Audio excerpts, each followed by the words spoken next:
Hello students, कैसे हैं आप लोग। क्लास 12th में हम लोगों ने फाइनेंशियल मैनेजमेंट कंप्लीट कर लिया।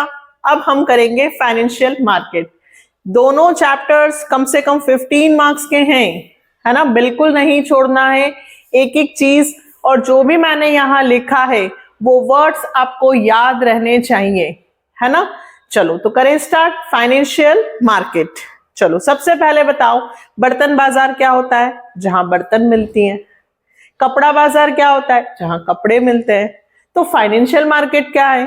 जहां हमें सिक्योरिटीज मिलती हैं, जहां हम फंड, है ना, जमा करते हैं। जैसे देखिए, यदि आप लोग सेवर हैं, ठीक है, हमारे पास पैसा है, हम उस पैसे को इन्वेस्ट करना चाहते हैं, तो हम कहां जाएंगे? हम एक ऐसे प्लेटफॉर्म पे जाएंगे जहां हमारे पैसे को लेकर वो कहीं इन्वेस्ट करते हैं, ठीक है। तो फाइनेंशियल मार्केट क्या है? एक लिंक है सेवर और इन्वेस्टर के बीच में, जो by mobilising fund between them, हमारा पैसा लेकर वो दूसरी जगह इन्वेस्ट करते हैं और हमें एक अच्छा रिटर्न प्रोवाइड करवाते हैं। बैंक भी यही है, हम अपना पैसा बैंक में जमा करते हैं, बैंक वहां से उस पैसे को कहीं और इन्वेस्ट करती है, उन्हें रिटर्न मिलता है, फिर उस रिटर्न में से कुछ पैसा वो हमें देती है, ठीक है। तो फाइनेंशियल मार्केट क्या होता है? हमारी सेविंग को मोबिलाइज, हमारी सेविंग को हमारे हाथों से लेकर किसी दूसरी जगह लगाती है। ये लाइन याद रखना, creation and exchange of financial assets, ठीक है। Financial assets share, debentures, funds, है ना, treasury bill, commercial paper, certificate of deposit, ये सब आपके कोर्स में नहीं है, बट नाम हमें याद रहने चाहिए। अभी मैं आगे आपको बताऊंगी। अब फिर से बात करते हैं, फाइनेंशियल मार्केट क्या करता है? क्या करता है भाई? सबसे पहले मोबिलाइजेशन, एक जगह से उठाकर दूसरी जगह सेविंग को कहां लेके जाता है? चैनलाइजिंग करता है। कहां पर? Most productive uses.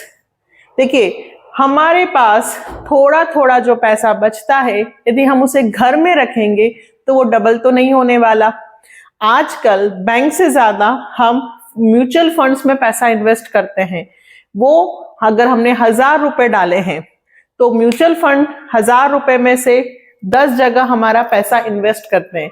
आजकल ये प्लेटफॉर्म हैं, बड़े बड़े बहुत सारी कंपनीज हैं, एजेंट्स हैं जो ये काम करती है, हमारी सेविंग को वो अच्छी जगह लगाती हैं और इसके बदले में वो क्या लेती हैं? कमीशन, ठीक है। तो फाइनेंशियल मार्केट क्या करता है? हमारे पैसे को लेके प्रोडक्टिव यूजेस में लगाता है। Transfer saving of savers to most appropriate investment opportunities.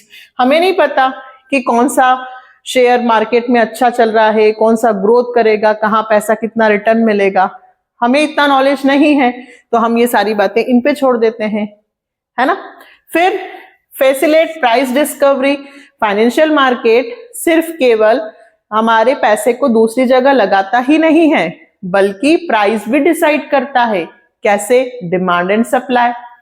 Help in deciding the prices of various financial securities. कौन सी फाइनेंशियल सिक्योरिटीज का कितना प्राइस मिलेगा, है ना, वो डिमांड और सप्लाई के अकॉर्डिंग तय होता है। तो फाइनेंशियल मार्केट में फाइनेंशियल एसेट्स की प्राइस भी डिसाइड होती है। फिर provide liquidity to financial assets. अभी मुझे अचानक पैसे की जरूरत हो गई है, मेरे पास कुछ शेयर्स पड़े हुए हैं, मैं कहां जाऊंगी? फाइनेंशियल मार्केट में, प्लेटफॉर्म पर, वहां जाकर मैं अपने शेयर सेल कर दूंगी, मुझे पैसा मिल जाएगा। तो can be bought and sold easily, platform provide convert into cash, ठीक है। फाइनेंशियल मार्केट हमें लिक्विडिटी प्रदान करता है, हम अपनी चीजों को वहां पे सिक्योरिटीज को बेचकर बदले में क्या ला सकते हैं? पैसा। देखिए, अगर आपको पता है कि हमारे घर का पुराना सामान हम कहाँ बेच सकते हैं? OLX पर, है ना, और भी बहुत सारे प्लेटफॉर्म है। तो वैसे ही अगर मैं कहूं कि हम हमारे पुराने शेयर्स हैं, डिबेंचर्स हैं, सिक्योरिटीज हैं, कहाँ बेचेंगे? तो FM पर। फिर reduce the cost of transaction. Complete information regarding price, availability and cost of various financial securities. हमें बिल्कुल भी कहीं भी पैनिक होने की जरूरत नहीं है। हमें वो फाइनेंशियल मार्केट सारी लिस्ट बता देता है, प्राइस से रिलेटेड इंफॉर्मेशन दे देता है, कौन सा शेयर कहाँ पे अवेलेबल है, सारी चीजें इंफॉर्मेशन हमें फाइनेंशियल मार्केट पे मिल जाती है। तो हमें एक्स्ट्रा कुछ भी पैसा खर्च करने की जरूरत नहीं होती। तो फाइनेंशियल मैनेजमेंट क्या करता है, फाइनेंशियल मार्केट हमारी सेविंग को मोबिलाइज करता है प्रोडक्टिव यूजेस में, और प्राइस को डिसाइड करता है, लिक्विडिटी प्रदान करता है, और ट्रांजैक्शन की कॉस्ट को कम करता है। हमें अलग से कुछ भी खर्चा करने की जरूरत नहीं है, फाइनेंशियल मार्केट हमें सारी इंफॉर्मेशन प्रोवाइड करता है। ठीक है, अब बात करते हैं फाइनेंशियल मार्केट कितने तरह के होते हैं। तो फाइनेंशियल मार्केट दो तरह के होते हैं, एक मनी मार्केट और एक कैपिटल मार्केट। मनी मार्केट जहां पे हम विद इन 1 ईयर, है ना, जहां पर हम शॉर्ट टाइम के लिए पैसा इन्वेस्ट करते हैं वो कहलाता है मनी मार्केट, और जहां हम लंबे समय के लिए पैसा इन्वेस्ट करते हैं वो कहलाता है कैपिटल मार्केट। मनी मार्केट में financial institution, bank, public, private companies होती हैं। ऑर्डिनरी रिटेल इन्वेस्टर्स और फॉरेन इन्वेस्टर्स मनी मार्केट में नहीं होते, और यहां पर सभी चीजें आ जाएंगी, बैंक, कोई भी financial institution, public company, private company, foreign investors, ordinary retail investors, सब किसमें आ जाएंगे, कैपिटल मार्केट में। क्यों? क्योंकि यहाँ पे लंबे समय के लिए पैसा इन्वेस्ट किया जाता है, तो यहाँ पे सभी लोग आ जाते हैं। फिर common instrument, treasury bill, trade bill, certificate of deposit, commercial paper, ये सिक्योरिटीज के नाम है बेटा। मतलब हम जैसे किसान विकास पत्र, है ना, आरबीआई ट्रेजरी बिल इशू करती थी, ये सब पहले कोर्स में थे आपके। कमर्शियल पेपर क्या होता है, अभी आपको सिर्फ ये याद रखना है, ये सिक्योरिटीज के नाम हैं। मनी मार्केट में कौन कौन से नाम आते हैं वो ध्यान रखना है, यदि आपको इंस्ट्रूमेंट के रूप में आ जाए, बस इतना। और यहाँ पे इंस्ट्रूमेंट कौन से हैं, equity share, debentures, preference shares, bonds, ये किसके हैं, कैपिटल मार्केट के इंस्ट्रूमेंट। मतलब स्टूडेंट्स कह लो, मनी मार्केट की स्टूडेंट्स हैं और ये कैपिटल मार्केट के स्टूडेंट्स हैं। ठीक है, quite expensive, so huge investment is required. Simple सी बात है, ये कम टाइम पीरियड के लिए होते हैं, तो ये 10 रुपए 100 रुपए में नहीं मिलते, इनकी कॉस्ट हाई होती है। अगर हमें शॉर्ट टाइम में पैसा इन्वेस्ट करना है तो हमें ज्यादा पैसा लगाना होगा। और यहाँ पे कैपिटल मार्केट लंबे समय के लिए पैसा इन्वेस्ट किया जाता है, तो 2-4 लाख रुपए नहीं, जैसे हर महीने 10 रुपए, 50 रुपए, 100 रुपए, क्योंकि ये 10 साल, 15 साल, 20 साल तक आपको इन्वेस्ट करना है। तो यहाँ अमाउंट की जो राशि होती है वो कम होती है, यहाँ पे ये एक्सपेंसिव होते हैं, यहाँ पे ज्यादा पैसा लगाया जाता है। यहाँ पे हायर डिग्री ऑफ लिक्विडिटी, क्योंकि पैसा ज्यादा लगाया जाता है और जल्दी से वो कैश में कन्वर्ट भी हो जाता है, तो यहाँ लिक्विडिटी क्या होती है, ज्यादा। यहाँ पे liquidity comparison to money market कम होती है। फिर सेफ और less risky due to short duration. देखिए यहाँ पे 1 साल के अंदर, है ना, या कम 2-4 महीने, 6 महीने, 8 महीने के लिए पैसा इन्वेस्ट करते हैं, तो यहाँ पे रिस्क कम होती है, पैसा रिटर्न मिल जाएगा। लेकिन यहाँ पे क्या होता है, लंबे समय के लिए पैसा लगाया जा रहा है, 2-4 साल, 8 साल, 10 साल, 15 साल, 20 साल, तो रिस्क बनी रहती है कि पैसा रिटर्न होगा, इतना पैसा इकट्ठा हो गया है, कलेक्ट हो गया है, वापस रिटर्न होगा या नहीं, तो यहाँ रिस्क ज्यादा होती है। फिर expected return of money market is less due to short duration. देखिए आपने 4 महीने, 6 महीने, 8 महीने के लिए पैसा जमा किया है, तो रिटर्न बहुत ज्यादा तो बनेगा नहीं, तो यहाँ जो रिटर्न मिलेगा वापस से वो कम होगा।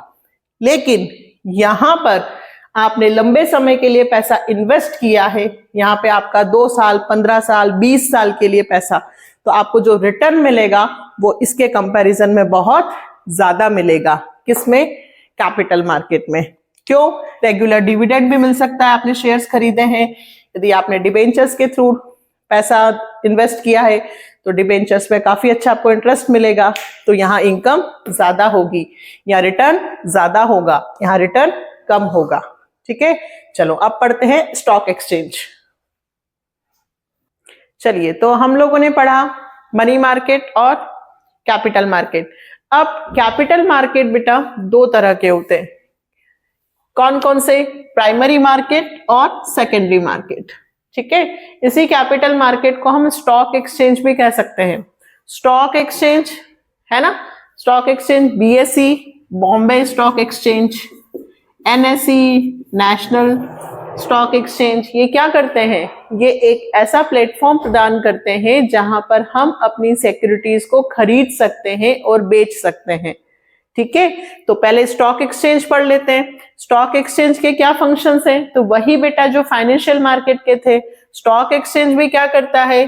लिक्विडिटी प्रदान करता है, मार्केटेबिलिटी प्रदान करता है टू एग्जिस्टिंग सिक्योरिटीज को।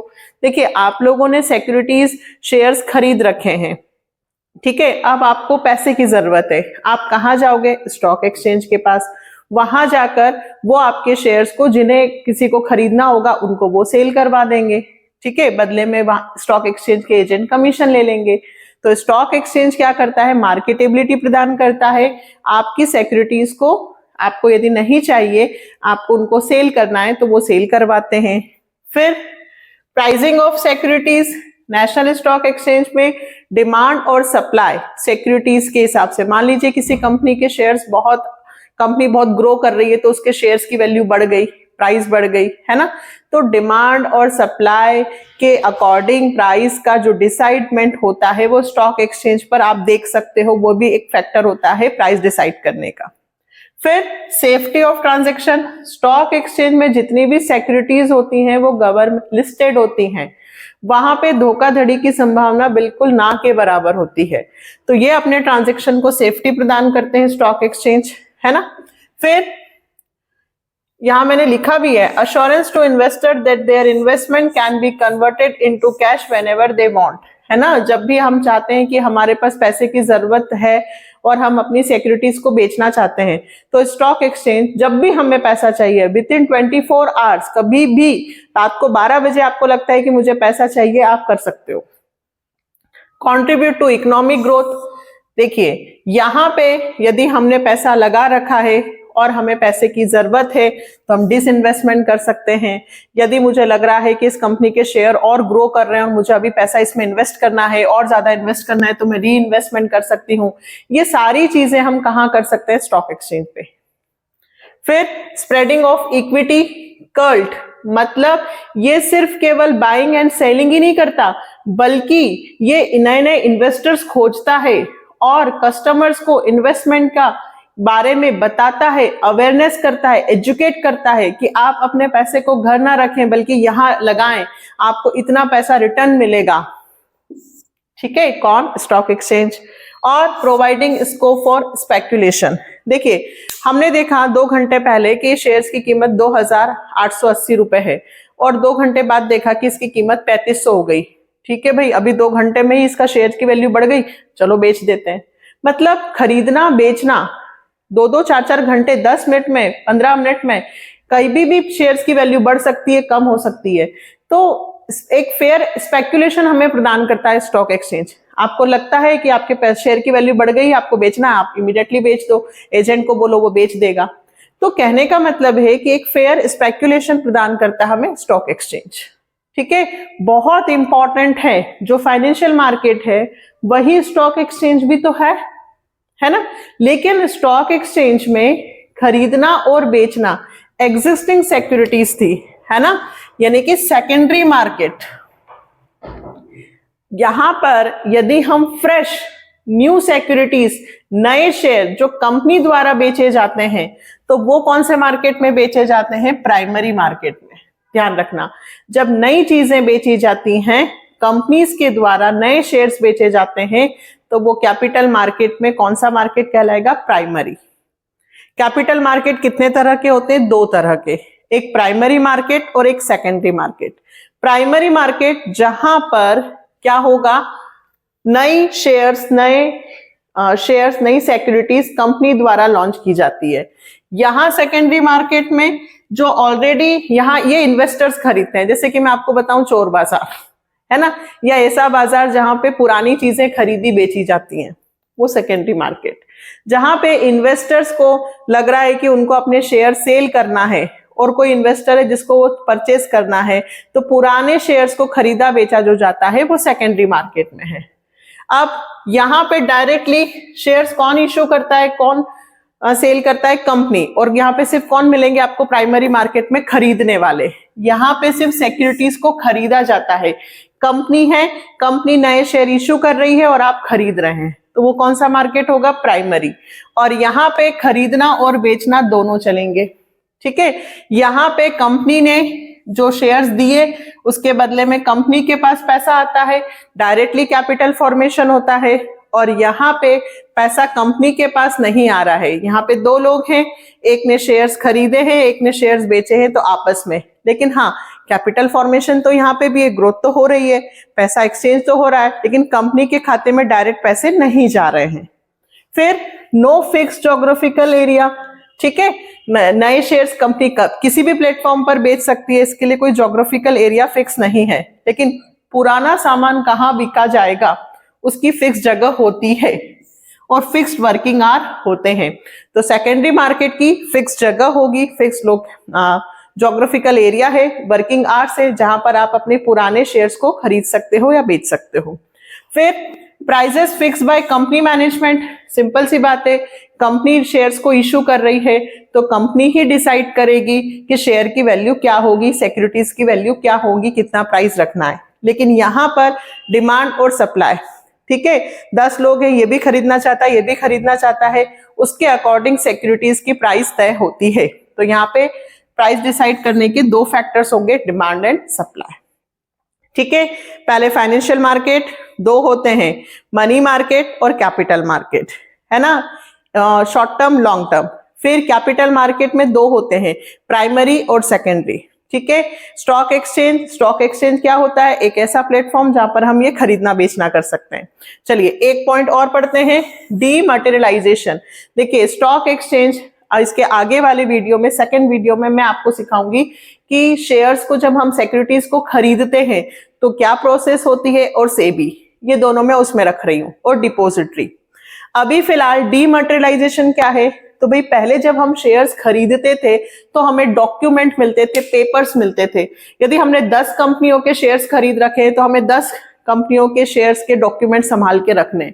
अब भाई संभाल के रखे थे, पड़े पड़े उनमें दीमक लग गई या पड़े पड़े वो गीले हो गए, बहुत सारा रिस्क होता था, है ना।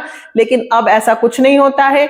अब शेयर सिक्योरिटीज जो खरीदी जाती है वो शायद डायरेक्ट डीमेट अकाउंट से खोली जाती है, जो बैंक में खुलता है, और वहीं से जो भी हमारे डॉक्यूमेंट्स हैं वो इलेक्ट्रॉनिक फॉर्म में होते हैं, जिसे हम इलेक्ट्रॉनिक बुक कह सकते हैं। All trading in securities is now done through computer terminal. Electronic book is a process, कौन सी process, dematerialisation is a process where securities held by investor in physical form are cancelled। पहले जो physical form में investors के पास जो document होते थे, paper, वो पेपर अब खत्म हो चुके हैं। अब डायरेक्ट इन्वेस्टर्स को electronic entry numbers, demat account number होता है, उसमें डायरेक्ट उनके पैसे आ जाते हैं। यदि वो शेयर्स खरीदते तो शेयर्स आ जाते हैं, सारा इलेक्ट्रॉनिक फॉर्म में होता है। इसे कहते हैं डीमटेरियलाइजेशन। इंपॉर्टेंट है। क्या बेनिफिट होते हैं, कन्वीनियंट होता है ना भाई, सुविधाजनक होता है, कोई हमें संभाल के कोई चीज रखने की जरूरत नहीं है। मॉर्गेज टू गेट लोन्स, ठीक है, हमारे जो सिक्योरिटीज है यदि हम चाहते हैं कि उन्हें गिरवी रखे, प्लेज रखे और लोन ले तो हम ले सकते हैं। No danger of loss, theft, कोई भाई अकाउंट में से, डीमेट अकाउंट में से, बैंक के अकाउंट में से कौन चोरी करेगा इलेक्ट्रॉनिक फॉर्म में। घर पे पेपर रखे हैं तो चोरी होने का डर होता है, पर वहां कोई डर नहीं होता। रिड्यूस पेपर वर्क, कुछ रखना ही नहीं है संभाल के। Brokers responsibility to credit the correct number of shares, हमारे जो भी हमारे बैंक में डीमेट अकाउंट है तो जो ब्रोकर होता है उसकी रिस्पॉन्सिबिलिटी होती है, वो डीमेट अकाउंट से ट्रांजेक्शन करता है, तो सारी उसकी जवाबदारी, हम टेंशन फ्री रहते हैं। और देखिए यदि आपने 10 कंपनियों के शेयर्स खरीद रखे हैं तो भी एक ही डीमेट अकाउंट से, सिंगल डीमेट अकाउंट से सारे ट्रांजेक्शन्स हो जाएंगे, सारे जितने भी हैं सिक्योरिटीज वो सब शेयर 10 के इसी एक ही अकाउंट से, हमें अलग अलग अकाउंट खोलने की जरूरत नहीं है। लेकिन यदि हमारे को पेपर संभाल के रखने तो 10 कंपनियों के अलग अलग रखने होंगे। मतलब हम सिर्फ एक बैंक में डीमेट अकाउंट खोलते हैं, उससे हमारे सारे ट्रांजेक्शन्स हो जाते हैं। तो इलेक्ट्रॉनिक फॉर्म में ये काम हो जाता है, पेपर वर्क की जरूरत नहीं है, इसे कहते हैं डीमटेरियलाइजेशन। आया आप लोगों को समझ में फाइनेंशियल मार्केट? मैंने क्या क्या सिखाया, फाइनेंशियल मार्केट का मीनिंग, फाइनेंशियल मार्केट के फंक्शंस, फिर फाइनेंशियल मार्केट दो तरह के होते हैं, फिर उसके बाद कैपिटल मार्केट दो तरह का होता है, फिर डीमटेरियलाइजेशन, स्टॉक एक्सचेंज भी क्या करता है, सब कुछ बहुत इंपॉर्टेंट है। ठीक है, अच्छे से इसकी तैयारी कर लो विद इन 24 आवर्स। फिर आपको नेक्स्ट वीडियो मिलने वाला है जिसमें डिपॉजिटरी और डीमेट अकाउंट से कैसे ट्रेड प्रोसीजर होता है और सेबी, तो ये चैप्टर भी फिनिश हो जाएगा। ठीक है, आई होप आपको लग रहा होगा कि मैं आप लोगों के लिए मेहनत थोड़ी कर रही हूं, तो प्लीज चैनल को ग्रो करने में हेल्प कीजिएगा। सब्सक्राइब, लाइक एंड शेयर और कमेंट तो करके बता दो कि आपको हेल्प हो रही है या नहीं। ठीक है, मिलते हैं नेक्स्ट वीडियो में। Bye, take care.